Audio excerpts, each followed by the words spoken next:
अस्सलाम वालेकुम viewers, hope so कि आप सब खैरियत से होंगे। आप देख रहे हैं चैनल लिटरेचर लवर और मैं हूं आपके साथ इंतज़ार हुसैन मथरुमा। तो आज की वीडियो में, आज के लेक्चर में हम डिस्कस करेंगे पार्ट्स ऑफ स्पीच को। पार्ट्स ऑफ स्पीच की जब हम बात करते हैं तो इंग्लिश में जब भी हम कोई लाइन बोलते हैं या कोई सेंटेंस हम लिखते हैं तो उसमें जो वर्ड हम यूज़ कर रहे होते हैं वो किसी न किसी कैटेगरी से बिलोंग कर रहे होते हैं।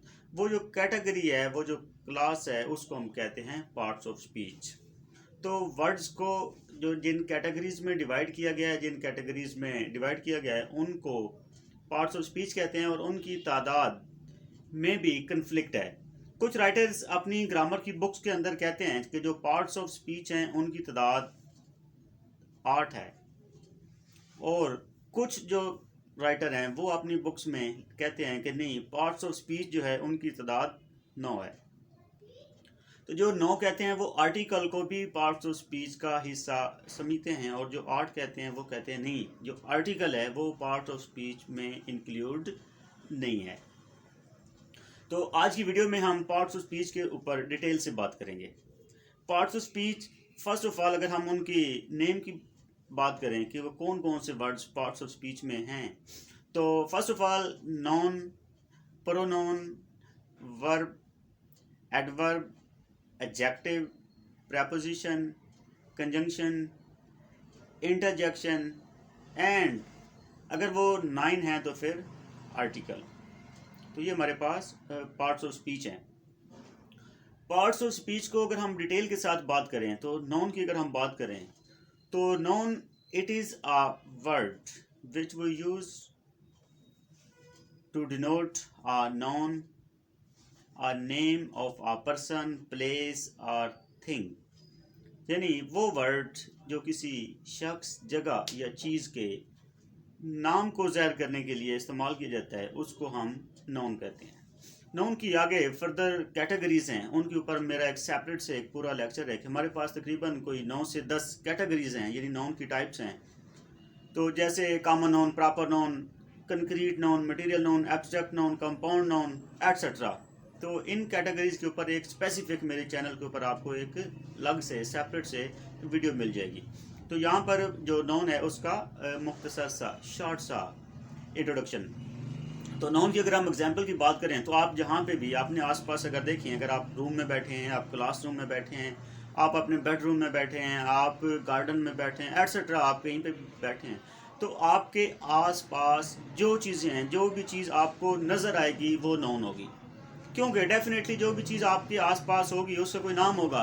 तो जब भी किसी चीज़ का कोई ना कोई नाम होगा तो वो नाउन की कैटेगरी में आ जाएगी। फॉर एग्जांपल आपके पास चेयर हो सकती है, टेबल हो सकती है, बेड हो सकता है, रोस्ट्रम हो सकता है, वॉल क्लॉक हो सकता है, रूम हो सकता है, डोर हो सकता है, आपकी शर्ट हो सकती है, शूज़ वगैरह वगैरह। ये सारी की सारी कैटेगरीज जो हैं ये आपकी नाउन की कैटेगरीज में आ रही है। तो ये सारी चीज़ें जो हैं वो नाउन में इंक्लूड की जाती हैं। उसके बाद अगर हम बात करें वर्ब की, तो वर्ब जो है वो हमारे पास एक ऐसा वर्ड होता है जो हमें किसी एक्टिविटी, सरगर्मी या एक्शन के बारे में मालूमात देता है, वो किसी स्टेट के बारे में हमें बताता है। It is a word which shows action और एक्टिविटी इन दी सेंटेंस। जब भी हम सेंटेंस की बात करते हैं तो सेंटेंस के अंदर जो इम्पोर्टेंट चीज़ें होती हैं वो सबसे ज़्यादा इम्पोर्टेंट चीज़ें 3 होती हैं: सब्जेक्ट, वर्ब एंड ऑब्जेक्ट। और सम टाइम कोई सेंटेंस के अंदर ऑब्जेक्ट भी नहीं होता, वहाँ पे जस्ट सब्जेक्ट और वर्ब से काम चल जाता है। लेकिन जब भी कोई काम, हम किसी सेंटेंस के अंदर जब हम काम की बात करते हैं, जो भी काम हो रहा होगा वो हमारा वर्ब होगा। For example they are playing, इसमें प्लेइंग जो है वो हमारे पास वर्ब है। आगे वर्ब की फॉर्म होती हैं, first form, second form, third form and ING form. और आईएनजी फॉर्म को सम टाइम लोग फोर्थ फॉर्म भी कहते हैं। तो ये हमारे पास नेक्स्ट वर्ब की फॉर्म्स है। नेक्स्ट अगर हम वर्ब से आगे चलें तो नेक्स्ट हमारे पास आता है एडजेक्टिव। एडजेक्टिव एक ऐसा वर्ड होता है जो किसी भी शख्स, जगह या चीज़ की क्वालिटी के बारे में हमें बताता है। इसको इसम सिफ्त भी कहा जाता है, यानी ये हमें खूबी के बारे में बताता है, ये किसी चीज़ की क्वालिटी के बारे में बताता है। यानी हम कह सकते हैं कि it is a word which add something to the meaning of a noun और प्रोनाउन। यानी ये किसी भी नाउन या प्रोनाउन की मीनिंग में कुछ इजाफा करता है, उसको हम कहते हैं adjective. Adam is a tall boy, इसमें जो टॉल है वो एडजेक्टिव है। Adnan is a fat boy, तो जो फैट है वो एडजेक्टिव है। Lahore is the largest city, largest. तो इसी तरह जो भी चीज़ किसी भी चीज़ की क्वालिटी के बारे में बताती है, उसकी सिफ्त के बारे में बताती है, उसको हम कहते हैं कि वो हमारे पास एडजेक्टिव है। उसके बाद अगर हम बात करें एडवर्ब की, तो एडवर्ब और एडजेक्टिव, इसको समटाइम जो स्टूडेंट्स होते हैं वो आपस में कंफ्यूज कर देते हैं कि एडजेक्टिव क्या है और एडवर्ब क्या है। अगर इनको हम स्पेयर करने की कोशिश करें तो एडजेक्टिव जो होता है वो नाउन और प्रोनाउन की क्वालिटी में, उसकी मीनिंग में कुछ इजाफा करता है, लेकिन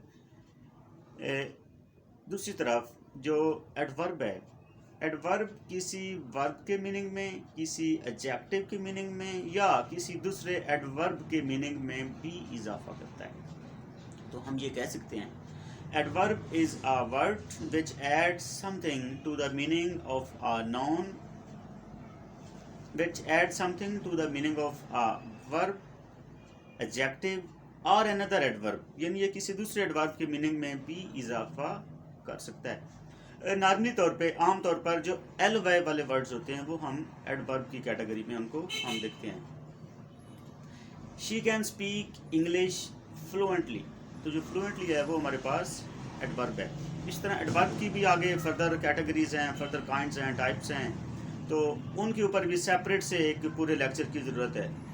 तो बहरहाल यहाँ पे हमारा शॉर्ट जो है वो एडवर्ब, यानी किसी वर्ब के मीनिंग में इजाफा करेगा, एडजेक्टिव के मीनिंग में इजाफा करेगा या किसी दूसरे एडवर्ब के मीनिंग में इजाफा करेगा। उसके बाद जो नेक्स्ट हमारे पास चीज़ है वो हमारे पास आती है प्रेपोजिशन।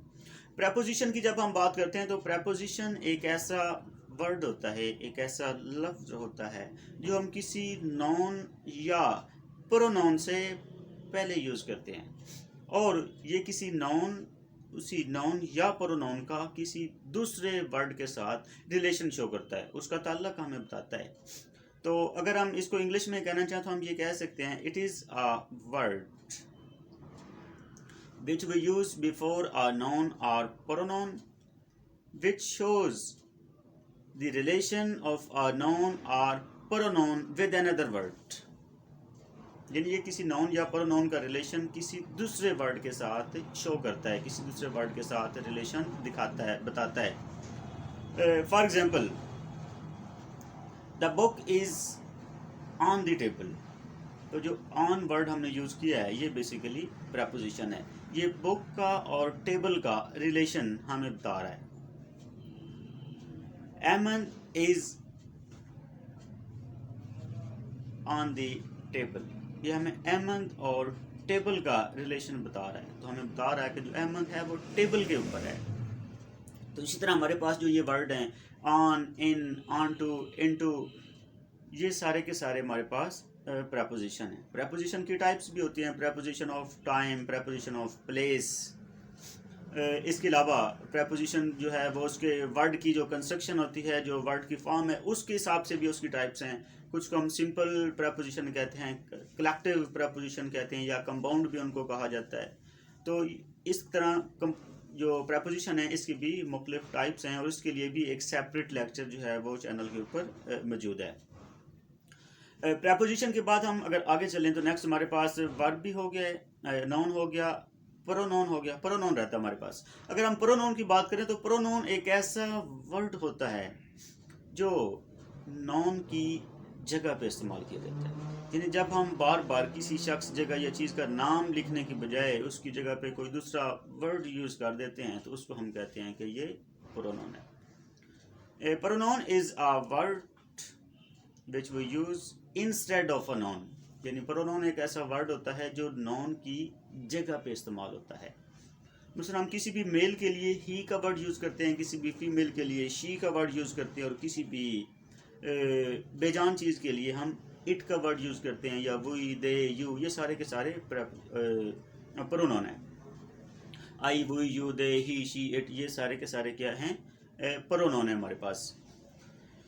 तो प्रोनाउन से हम किसी भी चीज़ में रेपिटिशन से बच जाते हैं, इसलिए हम प्रोनाउन का यूज़ करते हैं, बजाय इसके कि हम उसी वर्ड को बार बार हम इस्तेमाल करते रहें। उसके बाद हमारे पास होता है कंजंक्शन।